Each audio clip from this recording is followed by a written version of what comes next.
The Celebrated Jumping Frog of Calaveras County by Mark Twain. In compliance with the request of a friend of mine who wrote me from the East, I called on good-natured, garrulous old Simon Wheeler and inquired after my friend's friend Leonidas W. Smiley as requested to do, and I hereunto append the result. I have a lurking suspicion that Leonidas W. Smiley is a myth, and that my friend never knew such a personage, and that he only conjectured that if I asked old Wheeler about him, it would remind him of his infamous Jim Smiley, and he would go to work and bore me to death with some exasperating reminiscence of him as long and as tedious as it should be useless to me. If that was the design, it succeeded. I found Simon Wheeler dozing comfortably by the barroom stove of the dilapidated tavern in the decayed mining camp of Angels, and I noticed that he was fat and bald-headed, and had an expression of winning gentleness and simplicity upon his tranquil countenance. He roused up and gave me a good day. I told him a friend had commissioned me to make some inquiries about a cherished companion of his boyhood named Leonidas W. Smiley, Reverend Leonidas W. Smiley, a young minister of the gospel, who he had heard was at one time a resident of Angel's Camp. I added that if Mr. Wheeler could tell me anything about this Reverend Leonidas W. Smiley, I would feel under many obligations to him. Simon Wheeler backed me into a corner and blockaded me there with a chair, and then sat down and reeled off the monotonous narrative which follows this paragraph. He never changed his voice from the gentle flowing key to which he tuned his initial sentence. He never betrayed the slightest suspicion of enthusiasm, but all through the interminable narrative there ran a vein of impressive earnestness and sincerity, which showed me plainly that so far from his imagining there was anything ridiculous or funny about his story, he regarded it as a really important matter, and admired its two heroes as men of transcendent genius in finesse. I let him go on in his own way and never interrupted him once. Reverend Leonidas W. H.M., Reverend Lewell. There was a fellow here once by the name of Jim Smiley in the winter of 49, or maybe it was the spring of 50. I don't recollect exactly. Somehow, though, what makes me think it was one or the other is I remember the big flume weren't varnished when he first came to the camp. But anyway, he was the curiousest man about always betting on anything that turned up you ever see. If he could get anybody to bet on the other side, and if he couldn't change sides. Anyway, that suited the other man would suit him. Anyway, just so he's got a bet, he was satisfied. But still he was lucky, uncommon lucky. He most always come out winner. He was always ready and laying for a chance. There couldn't be no solitary thing mentioned but that feller's offered a bet on it, and take any side you please, as I was telling you.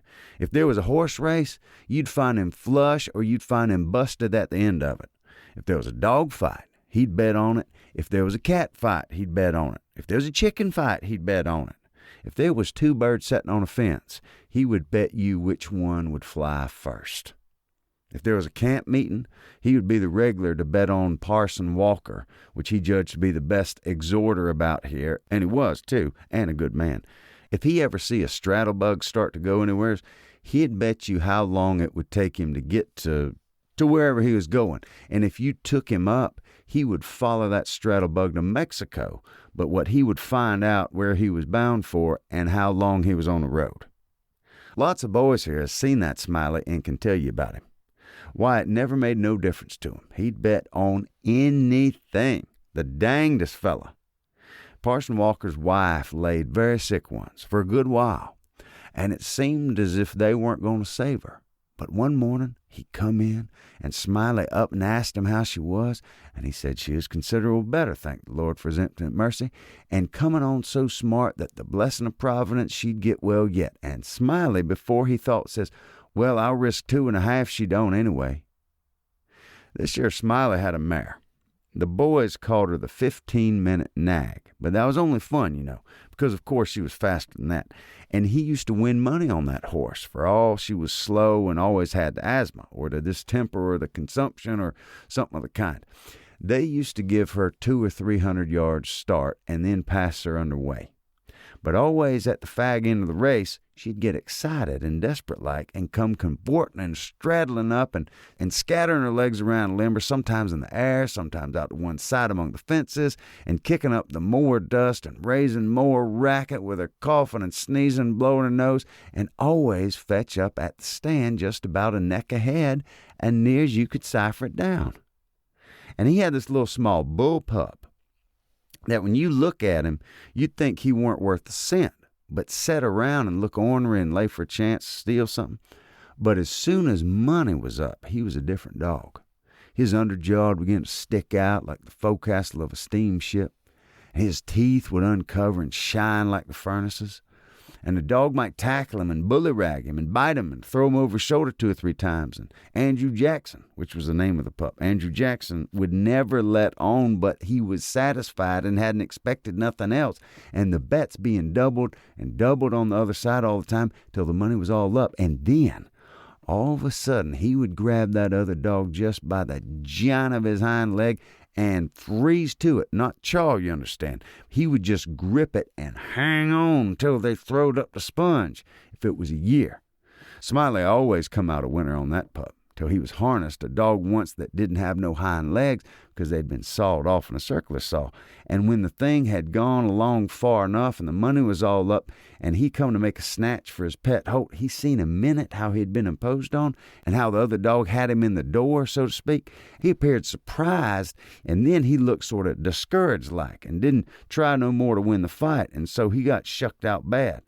He gave Smiley a look as such to say his heart was broke, and it was his fault for putting a dog in there that had no hind legs for him to take hold of, which was his main dependence in a fight. And then he limped off a piece and laid down and died. He was a good pup, that Andrew Jackson, and would have made a name for himself if he'd have lived, for the stuff in him he had was genius. I know because he had no opportunities to speak of, and it don't stand to reason that a dog could make such a fight as he could under them circumstances if he had no talent. It always makes me feel sorry when I think of that last fight of his'n and the way it turned out. Well, this year Smiley had rat terriers and chicken cocks and tomcats and all them kind of things till you couldn't rest, and you couldn't fetch nothing for him to bet on, but he'd match you. He catched a frog one day and took him home, and he calculated to educate him. And so he never done nothing for 3 months but sat in his backyard and learn that frog to jump. And you bet he did learn to jump too. He'd give him a little punch behind, and the next minute you'd see that frog whirling in the air like a donut. Seen him turn a somersault, maybe a couple, if he had a good start, and then come down flat-footed and all right, like a cat. He got him up so in a matter of catching flies and kept him in the practice so constant that he'd nail a fly every time as far as he could see him. Smiley said all a frog wanted was education, and he could do most anything, and I believe him. Why, I'd seen him set Daniel Webster down there on this floor, Daniel Webster was the name of the dog, and sing out, "Flies, Daniel, flies!" And quicker than you could wink, he'd spring straight up and snake a fly off in the counter there and flop down on the floor again as solid as a gob of mud and start scratching the side of his head with his hind foot as indifferent as if he hadn't any idea he was doing any more than a frog might do. You never see a frog so modest and straightforward as he was, for all he was so gifted. And when it come to fair and square jumping on a dead level, he could get over more ground at one straddle than any animal of his breed you ever see. Jumping on a dead level was his strong suit, you understand. And when it come to that, Smiley would ante up money on him as long as he had a red. Smiley was monstrous proud of his frog, and well might he be, for fellers that had traveled and been everywhere all said he laid over any frog that ever they see. Well, Smiley kept the beast in a little lattice box, and he used to fetch him downtown sometimes and lay for a bet. One day a feller, a stranger in the camp he was, come across him with his box and says, "What might that be you got in that box?" And Smiley says, sort of indifferent like, "It might be a parrot or it might be a canary maybe, but it ain't. It's only just a frog." And the feller took it and looked at it careful and turned it around this way and that and says, "So 'tis. Well, What's he good for? Well, Smiley says, easy and careless, he's good enough for one thing, I should judge. He can out-jump any frog in Calaveras County. The feller took the box again and took another long, particular look and gave it back to Smiley and says, very deliberate, well, he says, I don't see no pints about the frog that's any better than other frog. Maybe you don't, Smiley says. Maybe you understand frogs and maybe you don't understand them. Maybe you've had experience and maybe you ain't only an amateur, as it were. Anyways, I've got my opinion and I'll risk $40 that he can out-jump any frog in Calaveras County.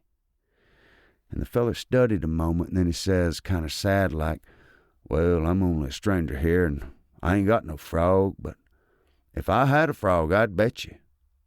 And then Smiley says, that's all right, that's all right. If you'll hold my box a minute, I'll go get you a frog.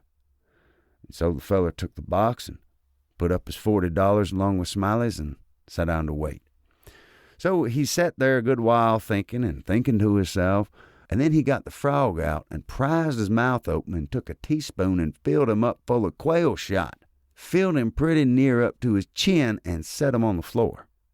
Smiley, he went to the swamp and slopped around in the mud for a long time, and finally he catched a frog and fetched him in and gave him to this feller and says, now if you're ready, set him alongside of Dan'l with his 4 paws just even with Dan'l's, and I'll give the word. Then he says, 1, 2, 3, get! And him and the other fella touched up the frogs from behind, and the new frog hopped off lively. But Dan'l give a heave and hoisted up his shoulders so like a Frenchman, but weren't no use. He couldn't budge. He was planted as solid as a church, and he couldn't no more stir than if he was anchored out. Smiley was a good deal surprised, and he was disgusted too, but he didn't have no idea what the matter was, of course. The feller took the money and started away, and when he was going out at the doctor, he sort of jerked his thumb over his shoulder so at Dan'l and says, again, very deliberate, well, he says, I don't see no pints about that frog that's any better than any other frog. Smiley stood scratching his head and looking down at Dan'l a long time, and at last says, I do wonder what in the nation that frog throwed off for. I wonder if there ain't something the matter with him. He 'pears to look mighty baggy somehow. And he catched Dan'l up by the nape of the neck and hefted him and said, why, blame my cats if he don't weigh 5 pounds. And he turned him upside down and he belched out a double handful of shot. And when he see how it was, he was the maddest man. He set the frog down and took out after that feller, but he never catched him. And here Simon Wheeler heard his name called from the front yard, and he got up to see what was wanted. And turning to see me as he moved away, he said, just set where you are, stranger, and rest easy. I ain't gonna be gone a second. By your leave, I did not think that a continuation of the history of the enterprising vagabond Jim Smiley would be likely to afford me much information concerning the Reverend Leonidas W. Smiley, and so I started away. At the door I met the sociable Wheeler returning, and he buttonholed me and recommenced. Well, this year Smiley had a yaller one-eyed cow that didn't have no tail, only just a short stump like a banana, and however, lacking both time and inclination, I did not wait to hear about the afflicted cow, but took my leave.